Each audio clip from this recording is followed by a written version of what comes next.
আসসালামু আলাইকুম ওয়া রাহমাতুল্লাহি ওয়া বারাকাতু।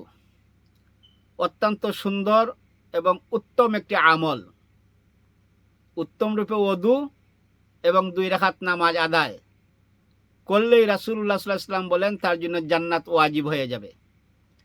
আন উকবাতা ইবনে আমার রাদিয়াল্লাহু তাআলা আনহু ক্বালা ক্বালা রাসূলুল্লাহ সাল্লাল্লাহু আলাইহি ওয়াসাল্লাম মা মিন মুসলিমে ইয়াতাওয়াদ্দা ফায়ুহসিনু উযুআহু সুম্মা ইয়াকুমু ফায়ুসাল্লি রাকাতাইনে মুকবিলুন আলাইহিমা বিকালবিহি ওয়া ওয়াজহিহি ইল্লা ওয়াজাবাত লাহুল জান্নাহ, রাওয়াহুল মুসলিম।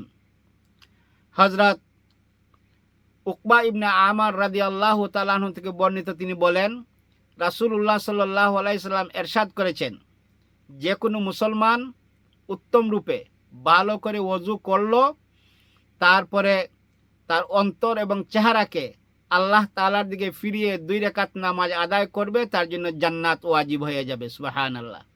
মুসলিম শরীফের হাদিস। এখানে উল্লেখ করা হয়েছে উত্তম রূপে ওযু। উত্তম রূপে ওযু বলতে ওযুর ওয়াজিব, সুন্নত, ফরজ যেইগুলো আছে সেইগুলো সঠিকভাবে আদায় করা। মনে রাখবেন, ওযুর বেলায় যেই সমস্ত জায়গা বীজাণু প্রয়োজন, যদি চুল পরিমাণ জায়গা শুকনো থাকে আপনার ওযুও হবে না, নামাজও হবে না। তাই এখানে উত্তম রূপে ওযু বলতে সমস্ত জায়গা সঠিকভাবে ধৌত করা, ফরজগুলা সঠিকভাবে আদায় করা। তারপরে বলা হয়েছে অন্তর এবং মুখকে, চেহারাকে আল্লাহ তাআলার দিকে ফিরিয়ে নেওয়া। এর অর্থ হচ্ছে আপনার দিল, অন্তর ইয়াকিন এবং বিশ্বাস নিয়ে আল্লাহ তাআলার দিকে আপনার চেহারা এবং অন্তরকে ফিরিয়ে যদি 2 রাকাত নামাজ আদায় করেন ওযু করার পরে, রাসূলুল্লাহ সাল্লাল্লাহু আলাইহি ওয়াসাল্লাম বলেন তার জন্য জান্নাত ওয়াজিব হয়ে যাবে। আসলে আমলটি করা অত্যন্ত সহজ, কারণ আমরা সব সময় ওযু করি, নামাজের জন্য ওযু করে আমরা অপেক্ষা করি জামাতের, তখন চাইলে আমরা 2 রাকাত তাহিয়াতুল ওযু নামাজ পড়তে পারি।